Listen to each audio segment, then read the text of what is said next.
if employers shouldn't restrict or helicopter review, should we allow the government to do that to us in different ways?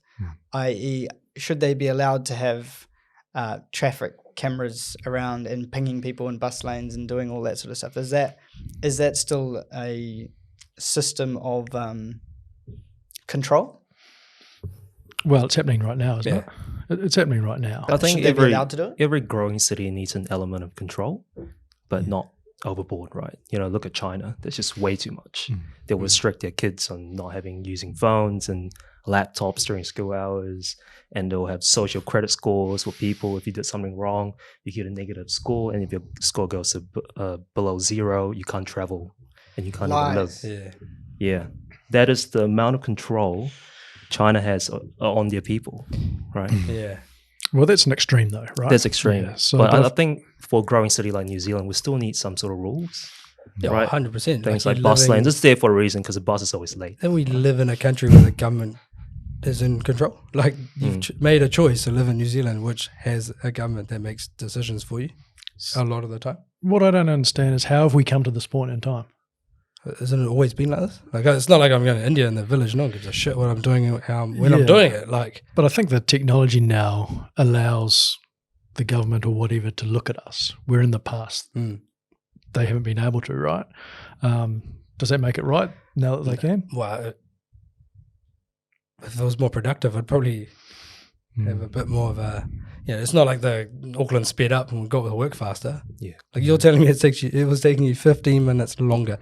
An earlier accountant was thinking about that, by the way. 15 minutes longer every year. Yeah. And did you time the traffic? Yeah, every day.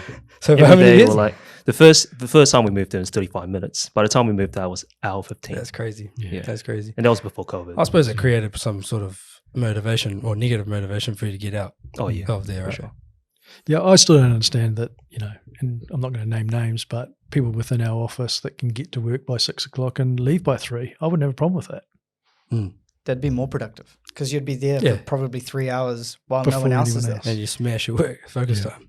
Well, there's one of the things that my wife doesn't understand. She's like, aren't you going to get ready for work? And it'd be like 7:30 or something. And I'd be like, honey, I've already sent 14 emails, dealt with 3 fires and made 2 phone calls. So when did you do that? All on the toilet, probably. Well, that was 3 emails. But like, we're always on. Like, you make a choice, whether you live 15 minutes away or an hour away. You make a choice as to when and how you live your life and when you do your work. And mine's 24/7. That's my choice. Not for everyone. No. Mine's 24/7. But as a business owner, right, that's the way that you work and live, I'll challenge that because you can make a shit ton of money as an employee with the same mindset. Yep. I agree. Yep. If you treat it like your own and you almost become a business within a business, what do they call it? They call it entrepreneur. Yeah, that's right. That's the new word these days. It's like your managers. All right. Yeah, that concept to me when I first heard it, I think you told me about it. One of you guys told me about it. Is a concept that would work for a company like BetterCo, who understands flexibility and growth and all that. But if the concept was understood by more people, it wouldn't actually matter where you lived, and the whole 15-minute city thing would be binned anyway. Totally. Because you're outcome driven, and that person's going to be earning a lot, contributing a lot for themselves and the business, but probably to society. And tax is just a form of living in a city that has control, Yeah, so as a business, I think BetterCo are doing very well in that regard. We're giving our people the opportunity, but some just are not maybe taking it. But we can actually say that to our clients, our customers, right? The business owners, that there is a better way of doing it.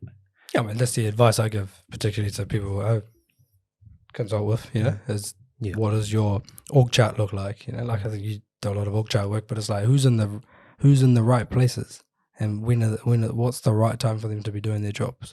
Yeah, and what roles are they doing? And how do you reward them? And if you don't give them the flexibility, people these days, they're smarter than you think. They'll retaliate, right? You see a lot of these people online on YouTube or TikTok just saying like, screw the corporate life. I quit my job. I'm going to start vlogging, whatever, doing YouTube full time and make the same amount of money. So these kind of downward pressures on people have caused them to retaliate even harder and be like, look, why am I sitting in bloody 3 hours of traffic every day, not getting paid, having to be there at 8 to 5 and not being happy, right? You're not being paid more. So what are options do you have? You make a good point though. It's happiness, right? Like that word is kind of what people need to realize is that it's not all about money. Actually, it's never about money. And it's always about your happiness. Yeah. So, yeah. So how do you stay happy if you're traveling 1 hour to work every day? Well, I mean, I have a rule. I can still stay happy They ask and sit in traffic. Like 1 week on with music, the other week on with self-development, like podcasts, go hard. Books, go hard, like on and off, and make a phone call. Like, so habit stacking, everyone's familiar. Get in the car and make a phone call.